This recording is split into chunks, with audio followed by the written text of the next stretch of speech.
Joe Rogan is the largest media outlet in the world. He's got the largest podcast. He's bigger than CNN, Fox, MSNBC, or anything else. So now in today's day and age, if you can get Joe Rogan on the side of one of your ideas, that's pretty powerful. Well, Joe's been a skeptic of Bitcoin. Hasn't really been interested in it. He's had a number of people come on and talk about it, both bulls and bears over the years. But just recently, Joe on a podcast started to talk in a very interesting way about Bitcoin. It sounds like he not only understands it, but he's now getting very excited about the potential of what it could bring to the world.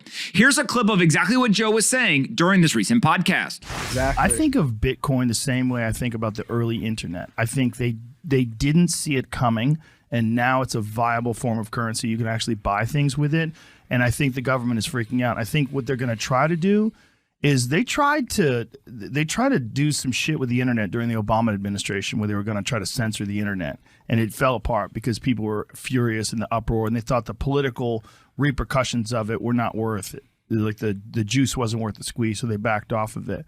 But I feel that there's going to come a time where some government, whether it's the United States or another government, might try it first. They're going to try to implement, I know they already do it in China, but they're going to try to implement a digital currency, a centralized digital currency that they can control. Yeah. What's scary about that is they could say, Khalil, we've looked at, your behavior online, and you have some marks against you, and so you're not going to be able to buy this, or you can only buy staples. You can't, you're going to buy food and shelter, but we're not going to allow you to travel, because that could be a scary. real thing where they could literally limit what you spend your money on. 1,000%, Joe.